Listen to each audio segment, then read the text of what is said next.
Number 65 Shri A.R. Reddy. Sir number 65। माननीय मंत्री जी, माननीय सदस्य। स्पीकर सर, हम सब पता है और finance minister true follower of Narendra Modi ji, क्योंकि वो हमारे प्रदेश की है फाइनेंस मिनिस्टर।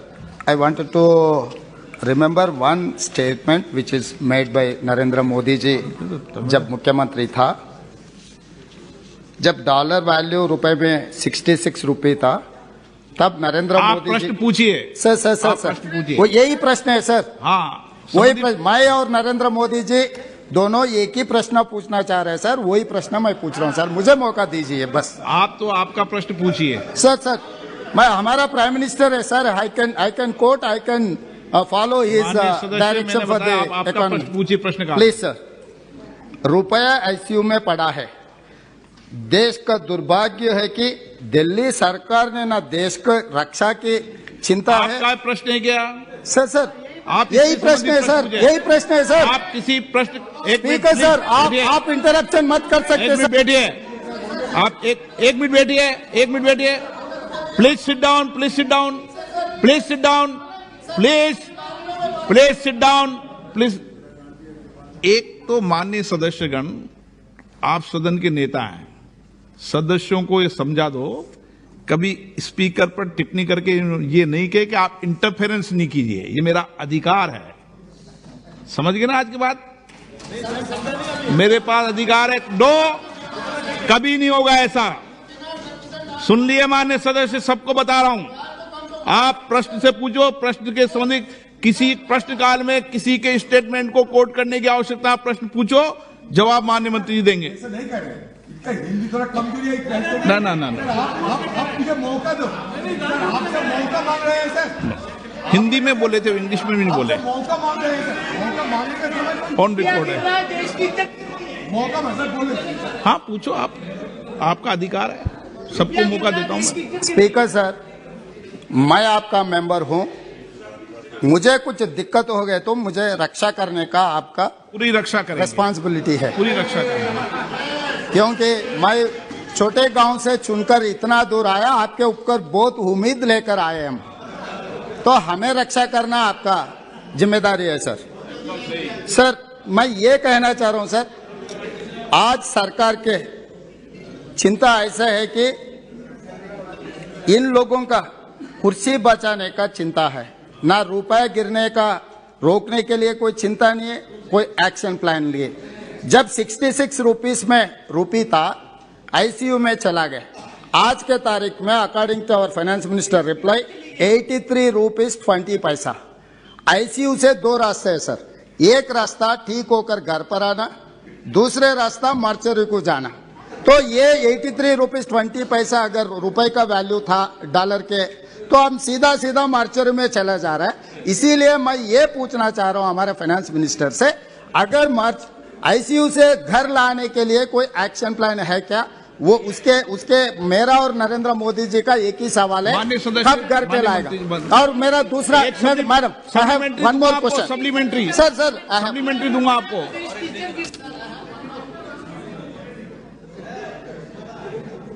माननीय सदस्य जो तेलंगाना से आते हैं,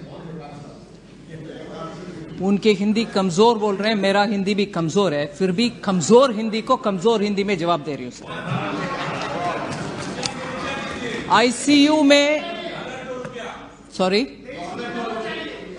आप बेटे किसी व्यक्ति का जवाब मत दो सर। माननीय प्रधानमंत्री जी जब मुख्यमंत्री थे, उनका उस बयान को उठा करके अभी पूछ रहे हैं, बहुत सही है सर, पूछना आवश्यक है। नहीं, ये तो मैं तय करूंगा मंत्री जी, आप नहीं तय करोगे क्या पूछना है सर। इस तरीके का पूछने का जवाब उसको पूछना नहीं पूछना है तो मैं तय करूंगा। वो सही बात है सर। हाँ, मगर अगर वो कोटेशन के साथ उस जमाने के इकोनॉमी के बाकी सब इंडिकेटर्स को भी याद दिलाते, आईसीयू इकोनॉमी पूरे आईसीयू में थे, पूरे इकोनॉमी आईसीयू में थे सर। विपक्ष के नेता बैठकर सुनना चाहिए सर। सर जब तक वो खड़े हैं मैं भी खड़े रहूंगी, मगर जवाब पूरे देने का मौका उनका दीजिए। रिकॉर्ड में नहीं हो रहा, आपका रिकॉर्ड में हो रहा है। पूरे इकोनॉमी सिर्फ डॉलर, सिर्फ रुपी नहीं, पूरे इकोनॉमी तब आईसीयू में थी। पूरे दुनिया भारत को फ्रेजाइल 5 में रखा गया था और उस समय हमारे फॉरेन एक्सचेंज रिजर्व बिल्कुल नीचे था। बहुत सारे लोगों को इसमें दिक्कत है सर। आज पैंडेमिक हो, उसके बाद भी रशिया यूक्रेन वॉर हो, उसके बाद भी हमारे इकोनॉमी फास्टेस्ट ग्रोइंग इकोनॉमी है। और मैं आज भी कह रही हूं, रुपया के विषय कितने लोग को अंदर से ऐसे जलन हो रही है। प्लीज बैठिए, आप बैठिए। माननीय सदस्य प्लीज, आपके मेंबर का जवाब नहीं सुनना है आपको। अगर आप आपके मेंबर का जवाब नहीं सुनो, मैं आगे क्रॉस बुला दूंगा। प्लीज आप सर, इस सदन में दुख की बात है कि हमारे सदस्यगण भी हमारे विदेश में अगर हमारे दुश्मन कोई है, उन जैसे अगर हमारी इकोनॉमी अच्छा चलता है और अच्छे फास्टेस्ट ग्रोइंग इकोनॉमी है, फिर भी उसके ऊपर जलन से बात करने वाले लोग इधर है, वो दुख की बात है। क्योंकि जब देश अच्छा आगे बढ़ रहा है, सब उसमें गर्व लेना चाहिए, ना कि मजाक उड़ाना। ये मजाक उड़ाने की बात है सर। फास्टेस्ट ग्रोइंग इकोनॉमी और डॉलर, पूरे डॉलर विदेश में स्ट्रांग हो रही है। सिर्फ इकोनॉमी भारत का उसके खिलाफ खड़े हो रहे हैं, उसको आनंद लेना चाहिए, ना कि ऐसे मजाक की बात। शर्म होना चाहिए सर। Please supplementary. माननीय सदस्य, आपको कोई तकलीफ है क्या? आपने प्रश्न पूछा क्या? ठीक है सर। ये प्रश्नकाल है। माननीय सदस्य, मैं आपको लास्ट वार्निंग दे रहा हूं, प्रश्नकाल में बीच में नहीं उठे। स्पीकर सर, माननीय सदस्य का प्रश्न है। फाइनेंस मिनिस्टर जी ने मेरा लैंग्वेज के बारे में कुछ कमेंट किए, ये ठीक नहीं है, क्योंकि मैं शूद्र हूँ, मेरे को स्वच्छ हिंदी नहीं आता होगा। वो ब्राह्मणवादी होगा, उनके लिए लैंग्वेज अच्छा होगा, कोई प्रॉब्लम नहीं है। ऐसे थोड़ी यहाँ पर चर्चा हो रहा है, यहाँ हाउस का अर्थशास्त्र के बारे में चर्चा हो रही है सर। मैं ये याद दिलाना चाह रहा हूँ सर, 1947 से लेकर ये कैसे बात कर रहे, ठीक बात नहीं कर रही है। अपना लोन्स का है सर 55,87,149 करोड़ सर।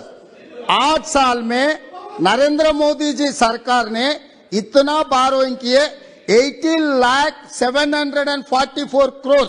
तो ये सरकार ने 67 इयर्स जितने भी सरकार आए थे, सब लोग मिलकर 55 लाख करोड़ बारोइंग किए। तो ये नरेंद्र मोदी जी सरकार ने 80 लाख प्लस करोड़ बारोइंग के हर साल 10 लाख करोड़ रुपए आप उधार मांगकर जी रहा है। इस देश को पूरा सर्वनाश सत्यानाश कर दिया ये सरकार। इसीलिए मैं ये पूछना चाह रहा हूं सर, ये सरकार से अगर रुपए ताकत करना है तो आप foreign investor, foreign institutional investors को देखना है। इसमें आपका एक्शन प्लान क्या है? पिछले 12 साल में जितना इन्वेस्टमेंट्स आया था हिंदुस्तान में, 2022 5 महीने में उससे ज्यादा लिक्विडेट कर लेके वापस चला गया। ये सरकार के ऊपर फॉरेन इन्वेस्टर्स को भरोसा चले गया, इंडियन इन्वेस्टर्स का भी भरोसा चले गया। इसीलिए मैं ये पूछना